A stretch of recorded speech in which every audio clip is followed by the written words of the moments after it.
레위기서 23장 34절 말씀, 우리 한 절만 먼저 읽겠습니다. 레위기서 23장 34절 말씀 같이 함께 읽겠습니다. 시작. 이스라엘 자손에게 말하여 이르라. 일곱째 달 15째 날은 초막절이니 여호와를 위하여 이레 동안 지킬 것이라. 우리 또 39절부터 41절까지 우리 같이 읽도록 그렇게 하겠습니다. 39절로 41절 다 지워버렸네. 네, 같이 여러분들 그 성경 가지고 있는 대로 한번 읽으십시다. 39절부터 같이 읽겠습니다. 너희가 토지 소산을 거두기를 마치거든 일곱째 달 15째 날에 이레 동안 여호와의 절기를 지키되 첫날에도 안식하고 여덟째 날에도 안식할 것이요 첫날에는 너희가 아름다운 나무 실과와 종려나무 가지와 무성한 나무 가지와 신의 버들을 취하여 너희 하나님 여호와 앞에서 이레 동안 즐거워할 것이라. 너희는 매년 이레 동안 여호와께 이 절기를 지킬지니 너희 대대 영원한 규례라. 너희는 일곱째 달에 이를 지킬지니라. 너희는 이레 동안 초막에 거주하되 이스라엘에서 난 자는 다 초막에 거주할지니 이는 내가 이스라엘 자손을 애굽 땅에서 인도하여 내던 때에 초막에 거주한 줄 너희 대대로 알게 함이라. 나는 너희 하나님 여호와니라. 모세가 이와 같이 여호와의 절기를 이스라엘 자손에게 공포하였더라. 아멘. 하나님 말씀이었습니다. 좋으신 하나님, 이제 주의 말씀 드리려고 합니다. 하나님의 말씀이 생명의 말씀으로 들려지는 은혜의 시간 되게 하나님 우리의 귀를 열어 주옵소서. 예수님의 이름으로 기도합니다. 아멘. 오늘은 추수감사절입니다. 추수감사절은 먼저 우리가 읽은 구약의 초막절에서 시작되어진 절기입니다. 출애굽 당시에 40년의 광야 생활을 통해 하나님이 지켜주신 그 은혜에 감사하기 위해서 히브리 종교력으로 7월 15일부터 일주일간 이제 모든 이스라엘 백성들은 광야로 나가서 저런 초막을 짓고 거기서 온 가족이 거주하면서 즐겼던 명절입니다. 이 명절을 초막절 또는 장막절이라고도 불렀습니다. 이 초막절 절기에는 노동이 금지됩니다. 첫날과 마지막 날에는 성회로 열리고요. 매일 제사를 하나님께 지냅니다. 또한 이 초막절은 모든 농사철이 끝나고 곡식을 저장하는 시기하고 맞물렸기 때문에 이때를 하나님이 이 많은 곡식을 허락해 주셨다는 은혜에 감사를 드리는 추수감사절로 수장절이라고 하는 이름으로 함께 지냈습니다. 이 초막절 수장절이 이제 기독교로 내려오면서 미국을 통해 선교사들이 오고 그러면서 추수감사절로 이어져 내려오게 됐지요. 우리가 유대인의 절기를 지킬 필요는 없습니다. 6월절을 지킨다든지 이런 절기는 지킬 필요가 없지만 그래도 우리가 매년 맥주감사절과 추수감사절을 하나님께 지내오고 있습니다. 그럼 우리가 추수감사절의 의미가 뭘까요? 하나님은요, 감사하는 사람을 특별히 사랑하십니다. 그리고 감사하는 자에게 축복을 주십니다. 사람도 그렇죠. 우리도 그렇습니다. 불평하는 사람보다는 감사하는 사람 옆에 있기를 좋아합니다. 여러분이 하나님의 축복을 받고 싶으시다면 여러분 입부터 늘 감사합니다로 바꾸세요. 우리 소천하셨지만 우리 집사님 한 분은 치매도 감사 치매가 걸리셔가지고 감사합니다, 고맙습니다, 늘 감사합니다. 그럼 이쁜 치매예요. 평상시에 늘 감사, 고맙습니다를 입에 달고 다니면 나이가 들어도 그냥 건들기만 해도 감사합니다, 고맙습니다, 이런 분들은 참 좋아.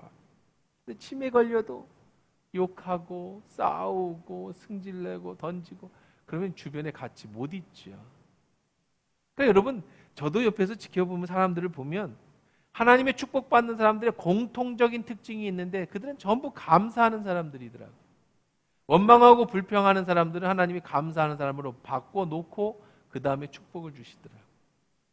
그러니까 우리들이 하나님의 은혜들 감사하며 축복받기 위해서 그렇게 살아갈 때에 하나님은 그 사람에게 그러한 은혜를 경험하게 하시고 그렇게 살아가는 인생이 아름답습니다. 우리는 절대로 혼자 태어나는 법이 없습니다. 우리는 조상이 있어요. 우리 부모들이 계십니다. 그래서 우리가 태어났어요. 한번 더듬어 보십시오. 한번 이렇게 생각을 해 보십시다. 하나님이 처음에 아담과 하와를 만드셨는데 그때로부터 지금까지 여러분까지 한 번도 대가 끊어지지 않았어요. 그래서 여러분이 오늘 2022년에 살아있는 겁니다. 예수님이 오신 지가 2000년이 지났고 인류 역사를 몇 천년, 몇 만년 얼마나 될지 모르겠습니다만은 그 수천 년 동안에 한 번도 여러분의 조상 중에 끊어지는 조상이 없어서 여러분이 오늘 살아서 이렇게 있는 거예요. 그런 로또 복권 당첨보다 훨씬 어려울 겁니다. 그렇게 여러분 태어난 소중하고 귀하신 분들이에요. 그러니 우리는 살아있는 것 자체가 감사하죠. 생각해 보세요.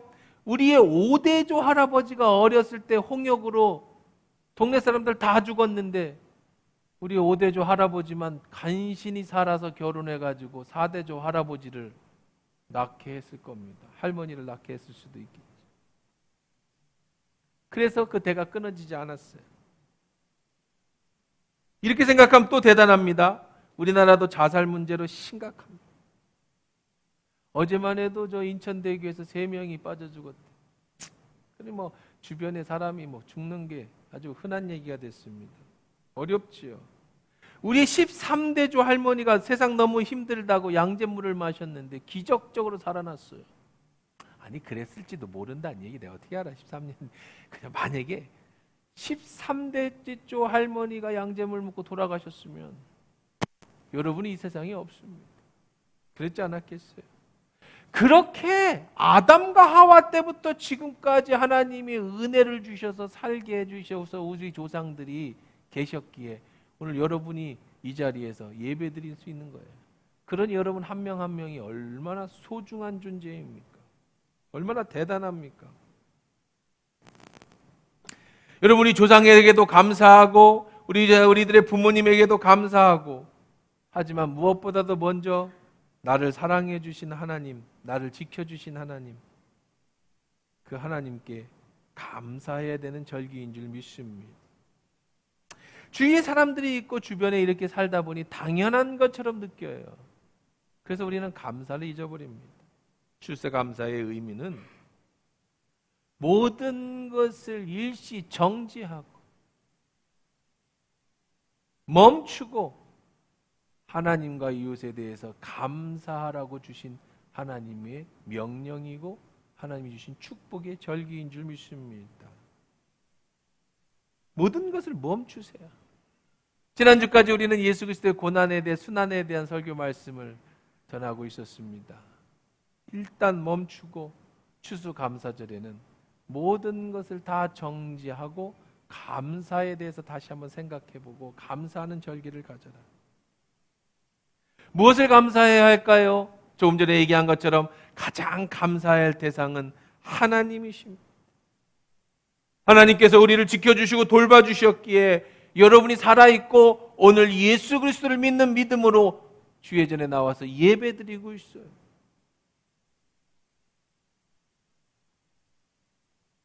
신명기 28장 12절 말씀입니다. 여호와께서 너를 위하여 하늘의 아름다운 보고를 열어 내 땅에서 때를 따라 비를 내리시고 내 손으로 하는 모든 일에 복을 주시리니 내가 많은 민족에게 구워줄지라도 너는 꾸지 아니할 것이요. 여러분 이렇게 말씀을 드리면 여러분 잘 와닿지 않아요. 이거를 한번 바꿔서 나로 한번 바꿔보세요.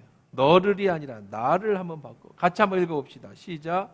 여호와께서 나를 위하여 하늘의 아름다운 보고를 열으사 내 말에 때를 따라 내 손으로 하는 모든 일을 복을 주시니 내가 많은 민족에게 구워줄지라도 나는 꾸지 아니할 것이요. 아멘. 하나님 여러분을 사랑하시고 여러분에게 가장 좋은 것을 주시는 하나님이신 줄 믿습니다. 마치 연극에서 조명이 쫙 비춰지는 것이, 동그란 조명이 쫙 비춰지는 것이, 세상에 나 혼자 사는 건 아닙니다. 천상천하 유아독존 혼자 존재하는 것처럼 살아서도 안 됩니다. 우린 다 같이 살아요. 연극 공연장에 많은 사람들이 무대에 올라 있습니다. 근데 조명 하나가, 동그란 조명이 그 사람에게 쫙 비추지요. 스포트라이트를 쫙 받게 해줘. 이 세상에 많은 사람들이 우리와 함께 어울리며 살아갑니다. 그런데 하나님이 나를 사랑하셔서 특별히 나에게 조명을 쫙 비추시는 거예요. 하늘의 아름다운 보고를 열어. 보고라는 것은 이제 보물 창고라는 뜻이죠. 내 앞에 때를 따라 비를 내리시고 때에 맞는 비를 내리신다고요. 비가 너무 많이 오면 농사가 안 됩니다. 비가 안 와도 농사가 안 됩니다. 내 인생에서 때에 따라서 비를 내려주시고 내 손으로 하는 모든 일에 복을 주시니, 여러분이 어떤 직장이든 어떤 사업이든 여러분이 학업이든 뭐든 여러분이 잘나서 잘되고 여러분이 잘나서 사는 게 아니에요. 하나님이 내 손으로 하는 모든 일에 복을 주셨기 때문에 가능한 겁니다. 내가 많은 민족에게 구워줘요. 많은 사람에게 아니라 민족에게. 나누는 인생, 베푸는 인생을 살되 나는 꾸지 아니하는 축복을 주신다. 하나님이 여러분 한 사람 한 사람을 그렇게 조명해 주셔서 오늘 우리가 살아있고, 그래서 오늘 이 자리에서 하나님 앞에 예배할 수 있으니 우리는 일단 다 멈추고 하나님 앞에 감사하는 시간을 가져라. 이것이 축복한 우리에게 주시는 추수감사절의 바른 의미인 줄 믿습니다. 그렇다고 해서 무조건적으로 복을 주시는 건 아닙니다. 기복신앙하고는 달라요. 샤머니즘하고는 다릅니다. 단서는 있어요. 한번 읽어봅시다. 시작. 내가 오늘 너희에게 명령하는 그 말씀을 떠나 좌로나 우로나 치우치지 아니하고 다른 신을 따라 섬기지 아니하면 이와 같으리라. 아멘. 당연하죠. 세상에 눈을 돌리고 세상의 것을 찾으면 하나님이 우리에게 그런 복을 주실 수가 없죠. 안 주시는 게 아니라 못 주시는 겁니다. 세상에 어느 아버지가 도박하는 아들에게 다 자금을 대주겠습니까?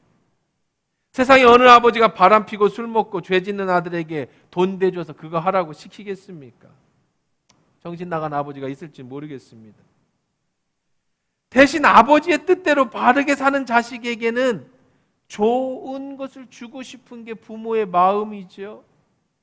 여러분의 마음일 겁니다. 제 마음일 겁니다. 단지 더 좋은 것을 주고 싶지만 내 능력이 안 돼서, 내 형편이 안 돼서 자녀에게 더 좋은 것을 못 주는 가슴 아픈 일이 있지만, 하나님은 천지를 창조하시고 하나님은 부족함이 없으신 분입니다. 그러니 여러분, 하나님 말씀대로 사십시오. 좌로나 우로나 치우치지 마십시오. 우상을 따라가지 마세요. 그러면 조명이 그 사람을 비추면서 그가 움직이는 대로 따라가듯이 하나님의 축복이 여러분과 항상 함께 하실 줄 믿습니다. 하나님은 내게 가장 좋은 것으로 주시는 분이세요. 그렇게 약속하셨습니다. 여러분이 그런 축복을 받고 있을 수도 있고 또 앞으로 받게 될 것입니다. 그러니 우리가 해야 될 것이 있지요. 그것은 바로 감사하고 또 감사함으로 그것을 받으라는 겁니다. 추수감사절이 되면 지난 1년의 삶에 감사합시다 하면 여러분들이 지난 1년에 무엇을 감사할까? 어떤 사람에게는 정말 의미 있는 2022년이 됐을 수도 있습니다.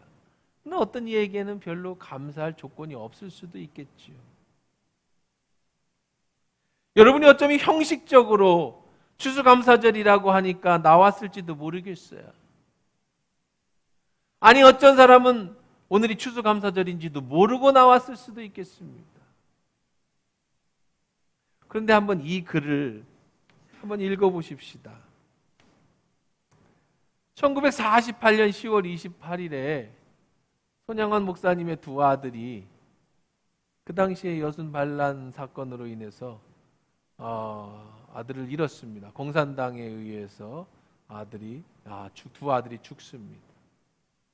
일정시대 때 신사참배를 거부하면서 살아남았지만 그 후에 공산당에 의해서, 공산군에 의해서 죽게 됩니다. 그리고 그 아들을 죽인 사형을 시켰던 이 공산당 그 친구를 나중에 양자로 삼는 그런 이야기는 여러분 영화로도 많이 나왔죠.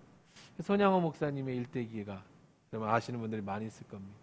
그분이 장례식장에서 감사한 내용의 기도문입니다. 첫째, 나 같은 죄인의 혈통에서 순교자가 나왔으니 하나님께 감사합니다. 나 같은 죄인의 혈통에서 하나님 순교자가 나왔습니다. 두 번째, 허다한 많은 성도들 중에 어쩌면 이렇게도 귀하고 보배 사역을 나에게 맡겨주셨으니 목사로서 또 순교자로서 이 귀한 사역을, 이 보배로운 일을 내게 맡겨주셨으니 하나님 나라의 확신을 가지고 살아갔지요. 그러니 하나님 감사합니다. 삼남 삼녀 중에 가장 아름다운 장자와 차자를 바치게 하신 나의 축복을 하나님께 감사합니다. 하나님 앞에 내 아들을 둘을 바칠 수 있었으니 감사합니다. 넷째, 두 아들이나 순교했으니 어찌 하나님께 감사하지 않을 수 있겠습니까? 다섯째, 누워서 죽는 것도 그리스도인의 복인데 끝까지 전도하다가 총살로 순교당했으니 하나님께 감사합니다. 사람 다 죽어요. 늙어도 죽고 암병에 걸려서도 죽고 교통사고 나서도 죽고 사고로도 죽고 다 죽는데 전도하다가 순교를 당했으니 얼마나 감사합니까? 여섯째, 미국 가려고 준비 중이었던 두 아들을 미국보다 더 좋은 천국으로 보내주셔서 내 마음을 안심케 하신 하나님께 감사합니다. 일곱째, 내 사랑하는 두 아들을 총살시킨 원수를 회개시켜 내 아들 삼고자 하는 마음을 주시니 감사합니다. 여덟 번째, 두 아들 순교의 열매로 말미암아 무수한 천국의 아들들이 생길 듯 믿어지니 하나님 앞에 감사합니다. 아홉 번째, 이런 역경 속에서도 이상의 진리와 사랑의 신뢰를 찾는 기쁜 마음과 여유 있는 믿음을 주신 하나님께 감사. 여러분, 감사라는 건요, 상대적으로 저 사람보다 내가 많이 가졌으니까 감사하는 게 아니에요. 그러면 어떻게 두 아들을 잃은 것에 대해서 감사할 수 있겠습니까? 감사는 남들보다 더 풍요를 얻었으니까, 남들보다 더 건강하니까. 그러면 만약에 여러분이 올 한 해 병이 들었다든지, 올해 여러분들의 수확이 줄었다든지, 삶이 어려워서 코로나 시국에 힘들어졌으면 여러분 감사 안 할 겁니까? 그것이 아니에요. 감사는 상대적인 게 아니에요. 상대적으로 감사하면 감사할 사람은 아무도 없습니다. 왜냐하면 나보다 더 뛰어난 사람은 더 많으니까. 감사는 주관적으로 하는 겁니다. 내 형편에서 오늘 내 삶 속에서 내게 주신 것에 그저 감사하는 게 감사예요. 딴 사람이 보기에 그게 뭐 감사할 거냐라고 해도 내가 감사하면 감사하는. 시편 기자는 시편 50편 23절에 이렇게 말합니다. 감사로 제사를 드리는 자가 나를 영화롭게 하나니. 하나님이시죠? 그 행위를 옳게 하는 자에게 내가 하나님의 구원을 보이리라. 감사가 하나님을 영화롭게 하는 겁니다. 감사하는 자가 하나님의 구원을 보게 될 것이. 오늘 추수감사절은 하나님이 일단 정지해서 모든 것을 멈추고 억지로라도 감사의 절기를 만들고 억지로라도 추수감사의 헌금을 드리게 하고 억지로라도 과일을 사서 강단을 장식하고 이 과일로 또 이웃을 섬길 수 있게 하고 억지로라도 여러분이 모든 것을 멈추고 하나님 앞에 감사하게 하라는 겁니다. 왜냐하면 이 감사가 여러분의 축복의 씨앗이 되기 때문이에요. 얻은 것에 감사하기도 하지만 지금 억지로라도 감사할 때 이것이 씨앗이 돼서 더 풍성한 감사의 제목들을 하나님이 주시기 위한 선물이 되기 때문입니다. 우리가 하나님께 11조를 드립니다. 내게 받은 것, 내가 가진 것의 10분의 1을 하나님께 드리지요. 그것은 하나님 내게 받은 것에 대한 감사이기도 하지만 다시 심는 곡식의 씨앗이 되기도 합니다. 이것이 심기어져서 하늘에서 30배, 60배, 100배의 결실로 이 땅에서도 상을 잃을 것이 없는 것으로 꾸어줄지언정 꾸임받지 아니하게 하는 씨앗이 되는 거예요. 지금 먹으면 여유가 있어요. 하지만 지금 먹어버리면 거둘 게 없어지죠. 아무리 어려운 농사도요, 아무리 기근이 심해도 씨앗은 남겨두는 법입니다.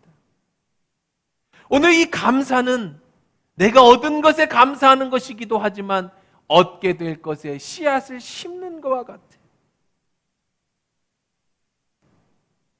그래서 하나님은 우리에게 추수의 감사 절기를 허락하신 겁니다. 모든 것을 다 제껴놓고 바쁘고 힘들고 어려운 건 많지만은 다 일단 멈춰놓고 감사부터 해라. 어떤 사람은 올 한 해 주신 은혜가 넘쳐나는 감사가 있을 수도 있겠지만 어떤 사람은 지금의 어려움을 극복하고 내년에 주실 풍성한 은혜를 기약하는 축복의 씨앗을 심는 마음의 감사일 수도 있겠지요.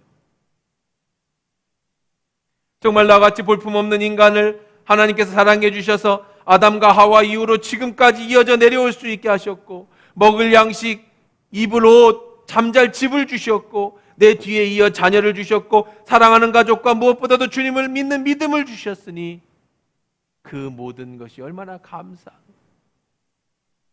사람을 바라보고 기준 삼으면 감사가 안 나올 수 있습니다. 어쩌면 불평이 나올 수 있겠지만 하나님만 바라보고 살아가면 우리 입에는 감사만 나오게 되는 줄 믿습니다. 손양원 목사님이 두 아들을 잃고도 감사할 수 있었던 것은 하나님 나라를 바라보고 하나님을 바라볼 수 있기 때문에 이따 우리가 헌금 찬양을 할 때 손양원 목사님이 지으신 그 곡으로 우리가 찬양을 부릅니다. 한번 그 의미를 되새김하면서 이따 한번 불러보십시오. 하나님을 여러분 믿으십시오. 어떤 하나님의 성품을 믿느냐? 하나님은 내게 가장 좋은 것만 주시는 분이라는 사실을 믿기를 주의 이름으로 축원합니다. 때로는 그것이 고통이라도 합력해서 선을 이루어 주시는 하나님. 왜 더 많은 것을 안 주십니까? 감당할 수 있는 힘이 없기 때문에 안 주시는 것뿐이에요. 내게 가장 좋은 것, 내가 감당할 수 있을 만큼의 복을 주시는 분입니다. 내가 준비되면 하나님은 그 준비된 그릇만큼 넘치도록 채워주시는 분이 우리의 하나님이라는 사실을 믿기를 주의 이름으로 축원합니다. 로마서 8장 28절에 이렇게 말씀하십니다. 같이 읽습니다.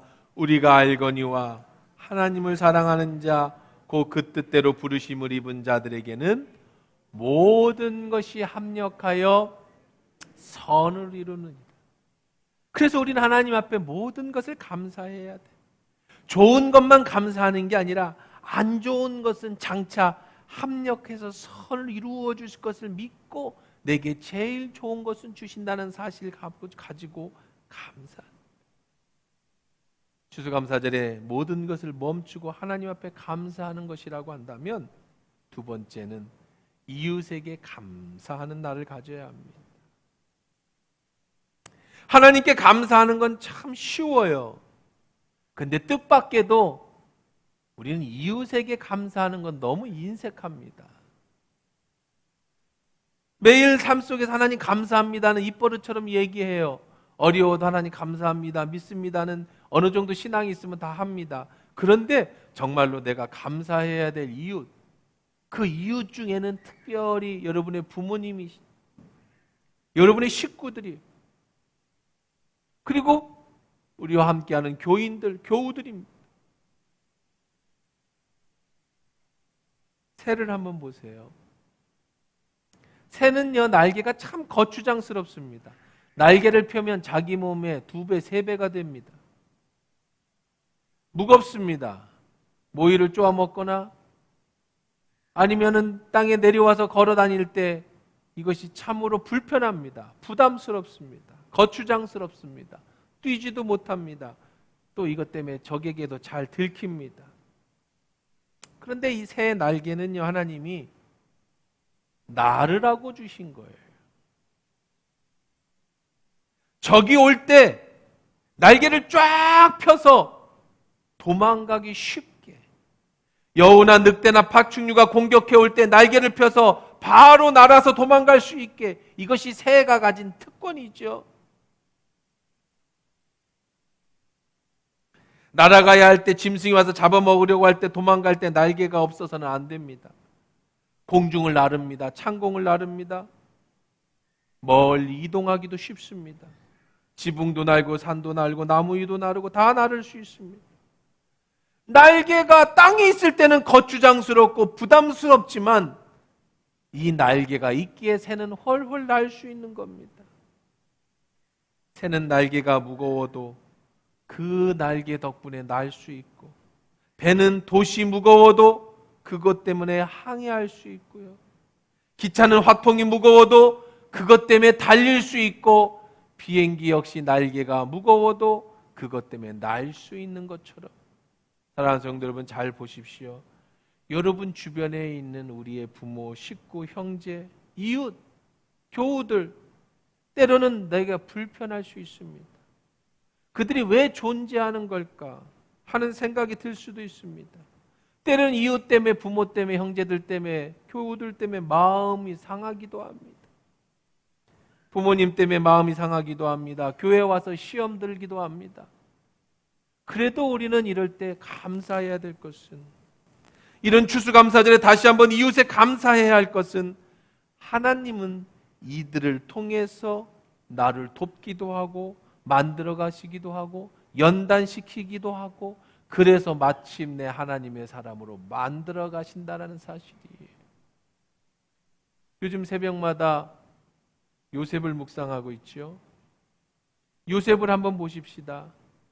형제들이 요셉을 미워했어요. 아니, 미워한 게 아닙니다. 요셉을 죽이려고 했습니다. 나중에 노예로 팔아버렸습니다. 이런 가족이 세상에 어디 있습니까? PD수첩에 나올 얘기입니다.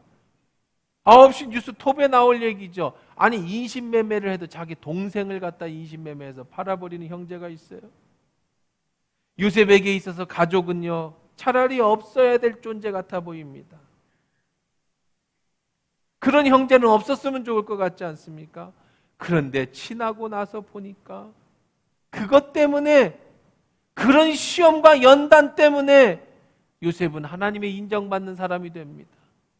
요셉은 불과 나이 30세에 세계 최고의 강한 나라 애굽의 국무총리가 되는 축복을 받게 됩니다. 그뿐만 아니죠. 자기 고향 땅 가나안 땅에 가뭄이 들고 7년의 큰 흉년이 들었을 때, 먹을 것이 없을 때, 굶주려 죽게 됐을 때 요셉은 자기 형제를 살립니다. 자기 아버지를 살립니다. 효도의 길을 열었어요. 사랑과 우애를 실천할 수 있는 기회를 잡았어요. 요셉은 자기를 죽이려고 했던 형제지만 원망하지 않았습니다. 요셉의 형들의 입장에서 한번 생각해 볼까요? 요셉이 얼마나 미웠으면 죽이고 싶었겠어요? 얼마나 미웠으면 팔아버렸겠습니까? 돈이 없어서 판 게 아니에요. 17살이나 다 큰 놈이 뭐 아버지가 자기한테 절했다고 하고 형들이 자기한테 절했다고 하고 형들은 양에서 양치고 있을 때 자기는 색동옷 좋은 옷 입고 다니면서 형들이 잘못한 걸 다 아버지한테 고하고 구체적으로 그 집안의 장자권이 요셉에게 넘어가게 생겼어요. 그러니 얼마나 밉겠습니까? 11번째 아들인데 장자가 되는 거예요. 그래서 그 요셉을 차라리 없애버리자, 없으면 좋겠다 하고 죽이려 하다 팔아버렸는데 나중에 그 요셉 때문에 그 집이 다 구원을 받아요. 그 요셉 때문에 다 살게 됩니다. 나중에는 요셉을 통해서 이스라엘 민족이 세워지게 됐죠.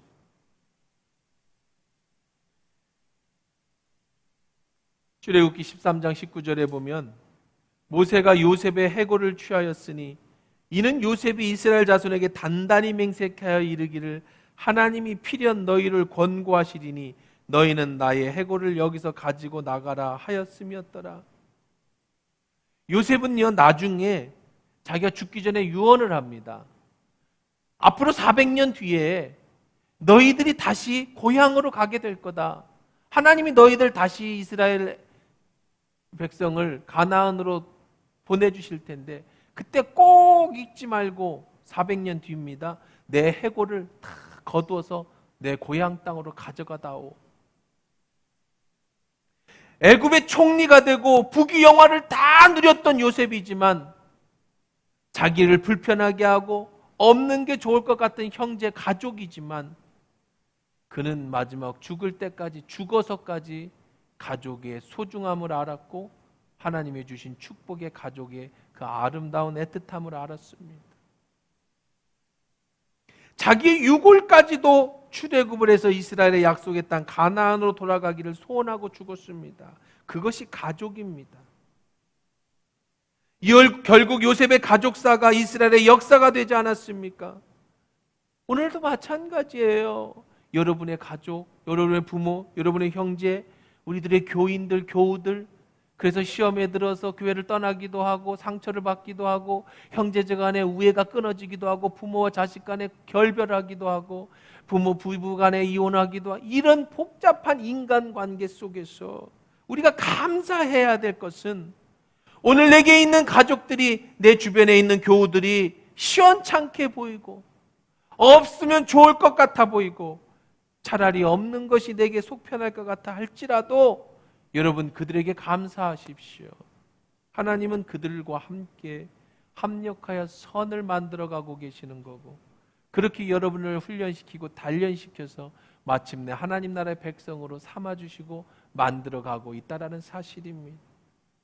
그러니 여러분 추수감사절 매년 치르는 1년의 행사라고 그렇게 여기지 마시고요. 전심으로 하나님과 이웃에게 감사하는 축복이 되기를 주의 이름으로 간절히 축원합니다. 지난 1년의 감사, 앞으로 1년 후에 주실 하나님의 축복의 씨앗을 심는 이 축복의 이 추수감사절 모든 것을 일단 멈추고 하나님 앞에 감사하는 여러분에게 하나님이 약속하신 대로 꾸어줄지언정 꾸임받지 않는 축복된 인생 항상 어디를 가든지 조명해 주시고 항상 함께 하시는 이 은혜가 요셉에게 함께 하셨듯 여러분에게 함께 하기를 간절히 축원합니다.